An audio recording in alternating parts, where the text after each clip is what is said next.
Welcome back to Court TV Live along with Julia Janae. I'm Ted Rowlands. Good to be with you. We're going to head back to Massachusetts for the Penelope McGee case in just a minute.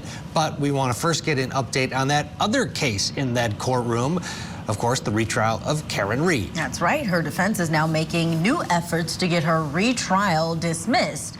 You saw right here on Court TV when the judge declared a mistrial for this case back in July, and that new trial is set to begin in April. So let's bring in Court TV crime and justice correspondent Matt Johnson, who always has all of the latest. Matt, break it down for us. What's in this new defense motion? A lot to talk about here, Ted, Julia. The defense planning to file a motion to dismiss the case against Karen Read entirely because they say the Commonwealth had misconduct centered around missing video of Karen Read's SUV at the Canton PD Sallyport after a defense expert was invited to analyze the video by prosecutors, including the new special prosecutor Brennan.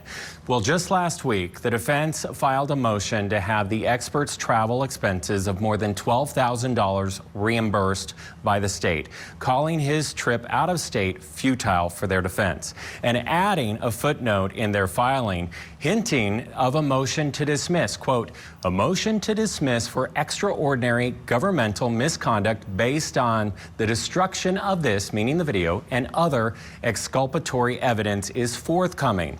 The defense seeking the video because they claim that it would show the condition of the taillight intact, as they hinted at in their cross-examination during the trial. This video, Sergeant, you will agree,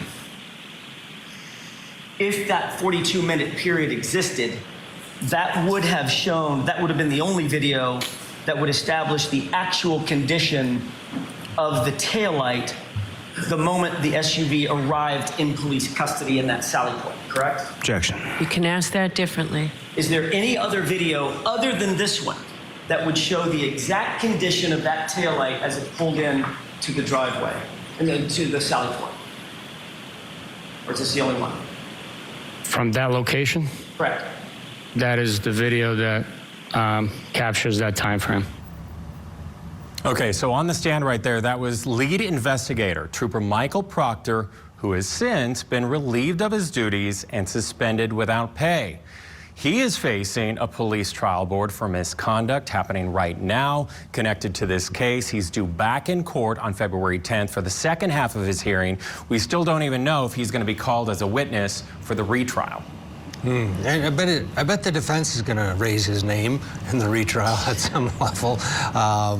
That's not something you just totally get away with. All right, so what is next here, Matt, in this case? There's a lot. Okay, so Karen Read is due back in court for another Daubert hearing on Friday, this Friday, as prosecutors try to exclude testimony from another defense expert. This expert who said that the Google search happened at 2:27 a.m. Digital expert Richard Green claims that Jen McCabe made the search "House Long to Die in Cold" before John O'Keefe's body was found in the snow in front of the Alberts home. Take a listen. We found a Google search that happened. First of all, the search was "House Long to Die in Cold," and it happened at or before 2:27 a.m. In what state did you find that artifact? Yeah, so the specific artifact, or it comes from a record, and the record number on this is 4028, I believe, and it was in a deleted state. Prosecutors say that Green's findings were debunked by state experts and an expert from Celebrite, and he would only confuse the jury if he testified, so that's what's going to be argued on Friday. Recently, Judge Canoni ruled that she will allow the defense dog expert, the dog bite expert, Dr. Marie Russell, to testify at a retrial, which is set for April. That was after the last expert hearing, the Daubert hearing. Oh, so much to anticipate in this retrial. Matt Johnson, thank you for that report.